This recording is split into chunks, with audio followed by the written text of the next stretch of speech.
friends, welcome back. My name's Amanda. If this is the first time that you have popped into my channel, welcome. I like to specialize in very undetectable makeup applications. If you are a woman who has mature skin, if you wear just tinted moisturizer and mascara, or you just love the French girl makeup aesthetic, this application is for you. I'm going to be teaching today about my fusion method. I'm going to show you my pro palette that I usually educate and do all my photos with. Super pretty. It looks like art palettes. It looks like paint palettes. This one is my personal palette, not as pretty. It's a little bit used. You can tell how much I use it on a daily basis. But the method I am going to be educating you with today is called the fusion method. It's an application that I kind of curated together with specific knowledge of things that work for mature skin, but paired with actual products that will get you the results that you're looking for. So if you're tired of creasing, you're tired of makeup texture or the feel of product on your face, this application takes all of that away and it makes it very undetectable. So people are going to comment and compliment you on your beautiful skin, not your makeup application. Stick around, we're about to get pretty. For starters, all I have on my face is a clean, prepped skin with eye cream and sunblock.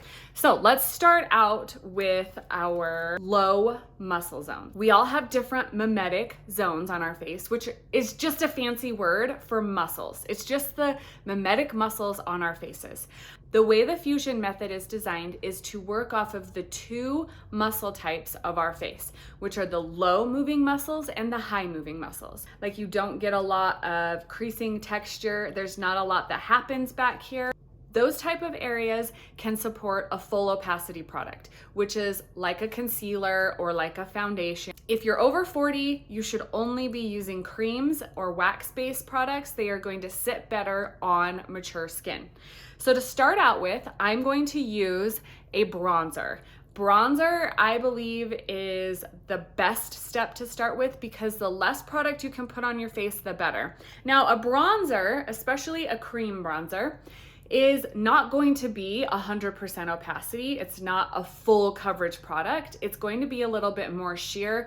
I would put it in about the 50% opacity, and that's just gonna depend on the brand. The one I'm using today is by Saint. It is phenomenal, and they have 4 beautiful colors that I have found to be able to work for any of my clients. So if you need a color match and you need help picking, there's going to be a link in my bio and a link attached to this video as well. This is the Shape brush. I prefer these brushes because they are so fluffy and light. They pull less product when we're working with cream products in general. Now, here's a tip. A lot of women are like, well, where do I place my contour? How do I place it? Go to the arch of your eyebrows, stick your fingers on there and move them up. Anything behind that template is going to get bronze. So I like to start in the top corner and kind of feather it out because I want it to be lighter closer down on my forehead than I do in the back. It can be a little bit more dark in the back side of your forehead. Moving on, if you were to think about the high points of your face where the sun would kiss them, that's really where you want to continue on bronzer. So I will pull in my temple lightly and then stay on the high areas of my cheekbone with the contour. And you can see I'm not pulling anything down into the high muscle moving areas of my face. I really want to keep the color in the further back areas that are the low muscle zones. Bronzers tend to usually be warm, so they're going to be in like your golden tones, your bronzy tones, your red tones, and I prefer mine to have a bit more of a red tint because I have such blue-green undertones. I want to bring in a little bit more life to my cheeks. Now I have a bit of rosacea and I have a bit of imbalancement with melasma. I'm going to use a color that is called Cindy. And what's gonna happen is there will be a few areas that pop out that, because of my rosacea and the melasma mixed together, some of those areas will just get a little bit more intense with darkness of blue, but I'm going to show you how I balance that in the very end. So I'm gonna take the same spot brush and use the small side of it, and I'm going to lightly tap into the blush color, and I'm going to fill in areas where my rosacea isn't quite as bright. So I'm going to use the rosacea to my benefit and let it be the pretty color of my cheek, because here's the funny thing. Most of the times we'll use a foundation to cover everything and then add color back on top of it, which makes no sense because you lose the integrity of your skin. So instead of looking at everything as something that has to be covered, look at things the way that you can balance them in your skin in order to use your individuality of your own mosaic to be more beautiful and more enhanced. Pro tip, keep these brush cleaning tiles in your compact so that you can quickly clean off your brush in between colors. I don't think women over 40 look great with a lot of heavy contouring, but I do think a little bit of specific targeted contouring gives us more chiseled features and a lift. Same fluffy brush, this is the shape brush. I'm going to use mine and stick it into my contour. I'm using another Saint product. This is called Indigo. If you need help with color matching, that's what my job is. I'm here to help you.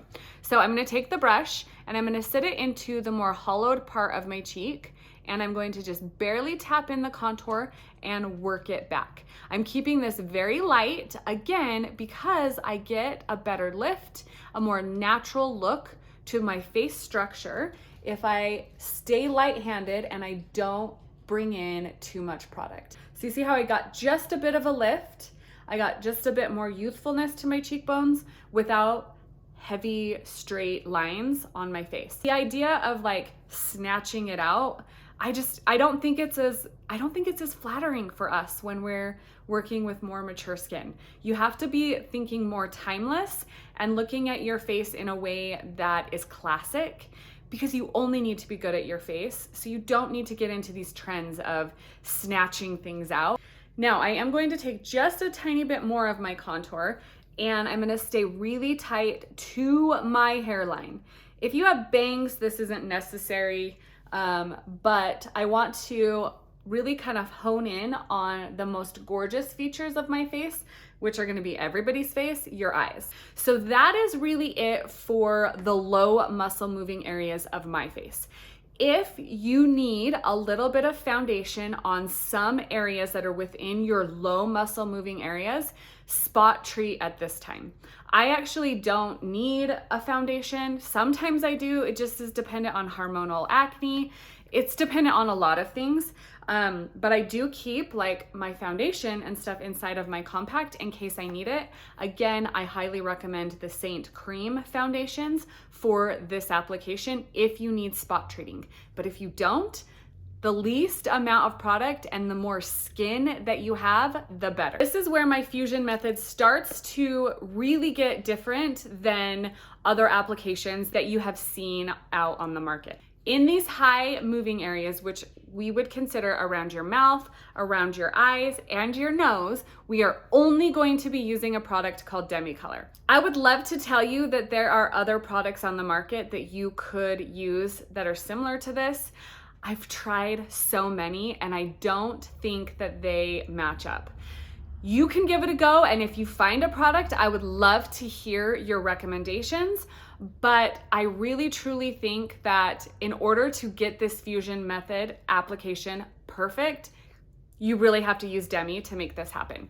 What I want you to kind of pay attention to on my nose is that it's got a lot of blueness to it.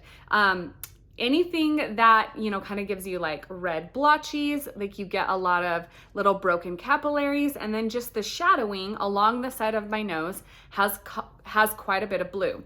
So I'm going to start with an 05, which in my compact here looks just like this. It looks orange. What makes Demi amazing is the fact that it's a cream wax base, it's very true to color, and it's highly pigmented. So when we're working with concealers, which typically get used in a lot of these areas here, you're working with a product that's full opacity. So think about frosting or acrylic paint. If you use any of those products, no light gets through. And because that dense of a product they enhance texture. They settle, they crease, and they create more enhancement of your pore size, fine lines. So Demi color is only going to be working at like a 10% opacity. So think of more of like a glaze or a watercolor. It does bring in tint and it does bring in coverage, but it's at such a low opacity, it does not enhance texture. And where we're targeting its placement, it's going to sit better on your skin, eliminating the need for it to crease and move and to again add texture. We have millions of pores on our nose, and I hear women tell me all the time their pores are so big, they hate their pores. It's only going to be enhanced if you use foundation and texture on there. If you try this Demi color, you're going to be shocked at how much smaller your pores look immediately. And it's not that your pore size is changing, it's just that you're not enhancing it. And I'm gonna tap into my Demi color, and I'm going to start tinting the side of my nose with this orange pigment. Now, the thing with Demi color is that you're not going to see a lot of stuff happen all at once. Like, I'm going to be working around my face, and I spend more time to look like I don't have any makeup on. I don't spend the time doing my makeup to have you tell me that my makeup looks pretty. I'm flipping my brush to the other side, and now I'm going to use a sculpt, which I'm using NR. I'm going to bring in just a little bit of definition to the tip of my nose here. Using that same NR, I'm going to, again, just add a little bit of shape to my nose. Really want the added shadowing to my nose to just be keeping a little bit more definition to shape. I don't want you to see any contouring or any lines if I move from different angles. So it's just about adding in a little bit more shape to it and just a bit more enhancing. If you don't need nose contouring, you can skip this step. And I feel like I just need to kind of blend that a little bit more on the side. I really want to focus on my under eyes. I'm going to be using a paintbrush again. Another brush that I highly recommend, let me pull it out here, is the Spot brush. This is a very fine brush. You can see size-wise, these are a little bit different, obviously, but I like to work with a paintbrush under my eyes just because I feel like I get less product, and this is the key to working with your under eyes.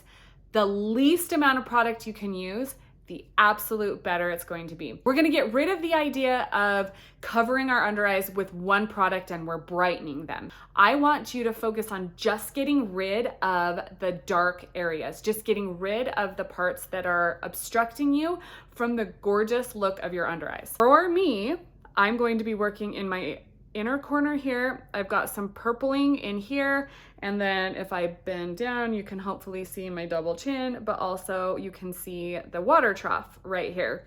I don't know if that's the right term for them, but that's what I'm calling it. So I'm going to take the paintbrush and I'm going to work with 03. Again, 03 to me is the magic. It literally works for almost every one of my clients. They rave about it. I usually will match you with a couple different Demi colors, but most likely you're going to get 03 in that match. So if I start with that first, I'm going to take care of this part of my under eye, which I like to say kind of looks like orchid color. You know those like purpley orchids? It just looks so similar to that.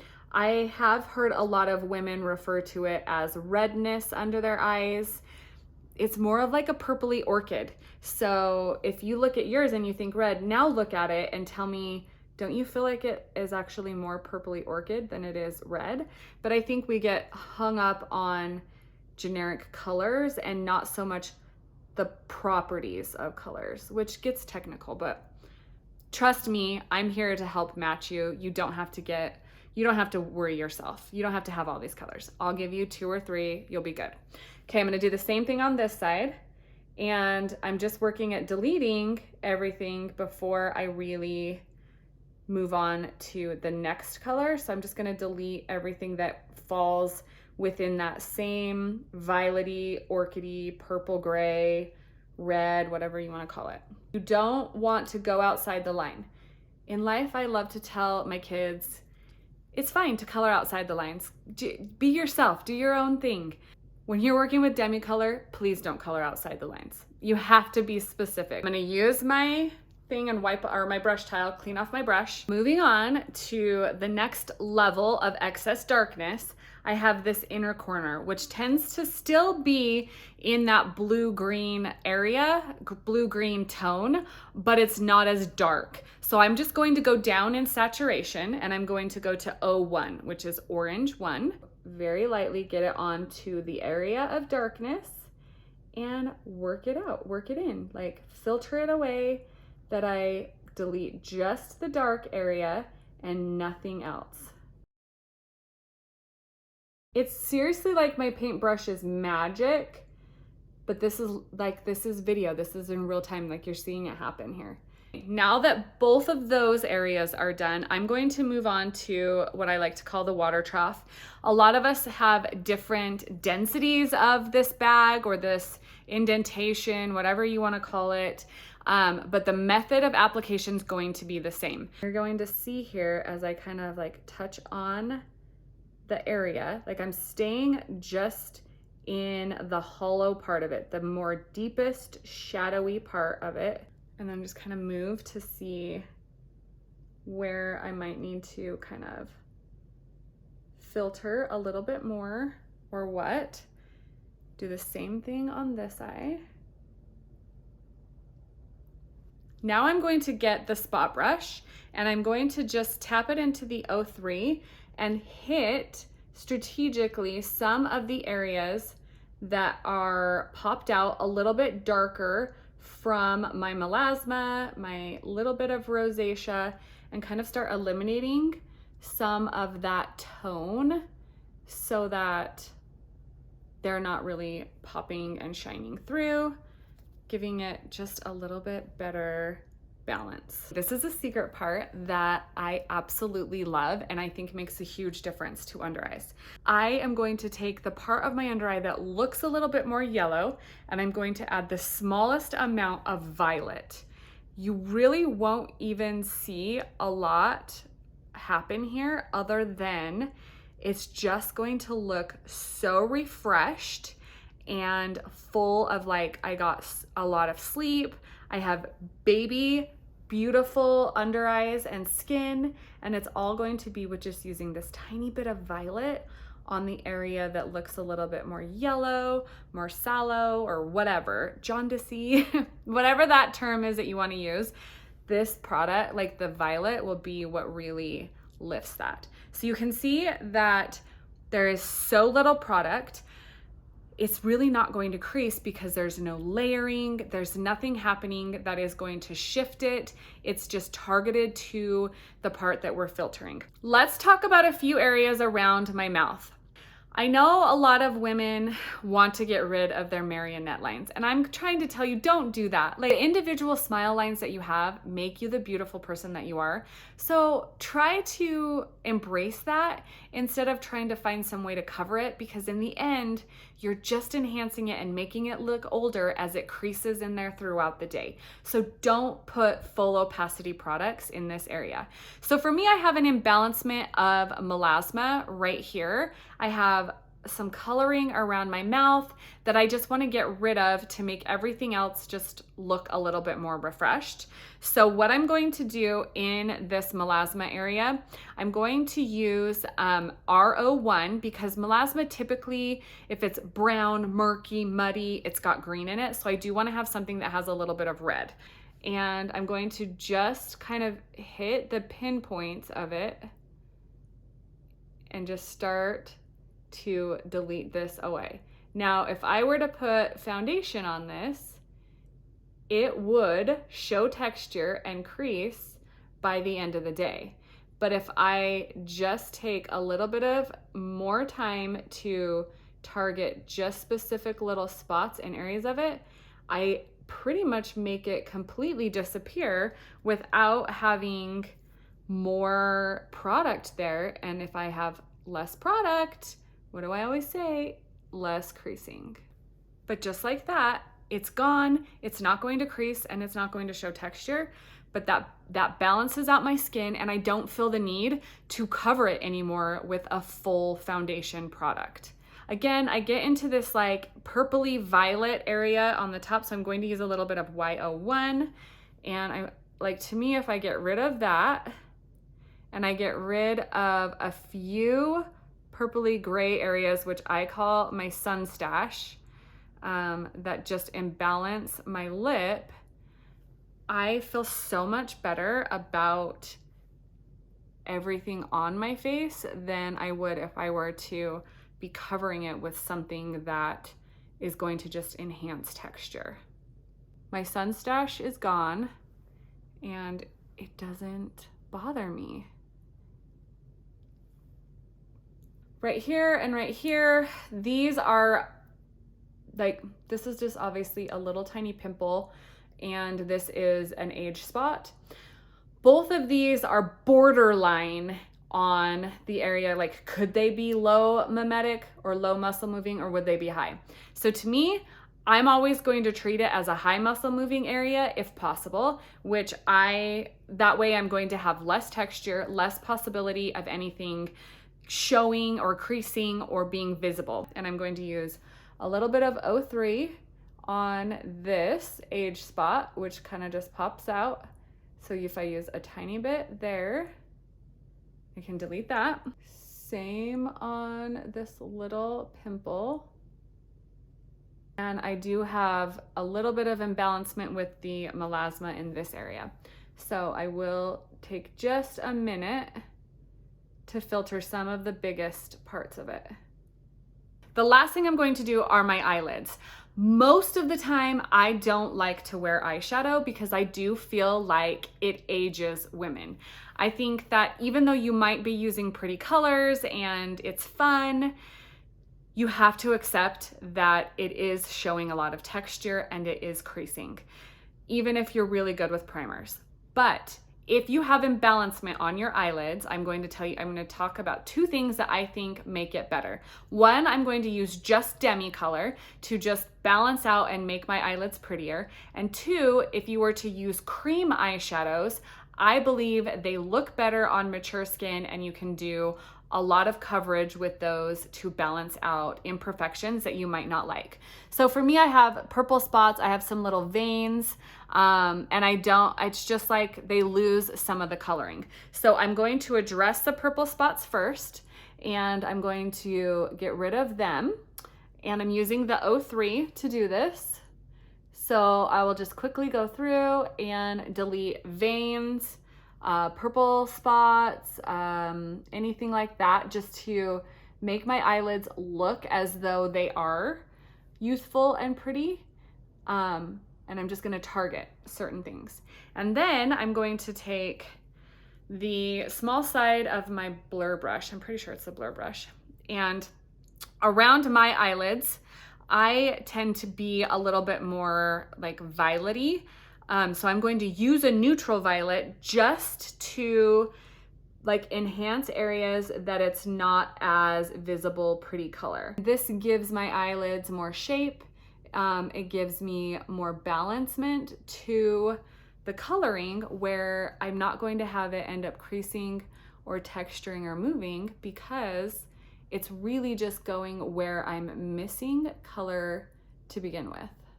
Last up, I'm going to use a little bit of violet right on my brow bone, where again, it's a little bit more yellowy, but if I bring in the violet, it just enhances that to looking like it's like refreshed and perfectly balanced.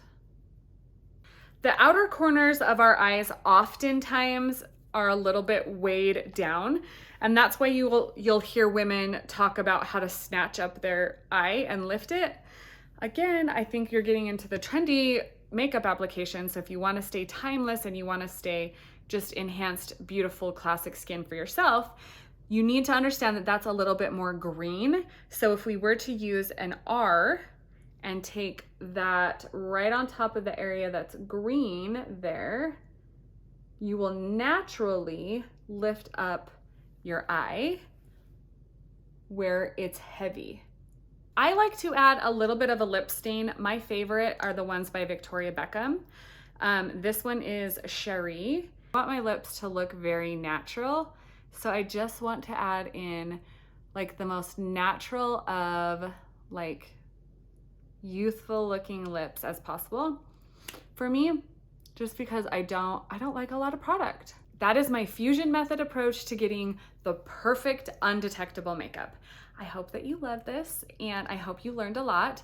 Please make sure you subscribe to my channel so that I can keep making video content like this for you guys. And if you need color help, be sure to go to my free color consultation. I'll match you within 24 hours. You'll be set up with a really great makeup application, very similar to mine, all in one compact. As a customer of mine, I now offer a VIP chat line. So when you get your makeup and you have questions, you're going to have direct contact with me to help you work through any of your issues, any of the questions you might have with your new makeup system. Be sure to get that color match, get your makeup ordered, and I will help you get an application that is completely undetectable, just like mine. So be back here next week, hit subscribe, and I will see you guys soon. Bye.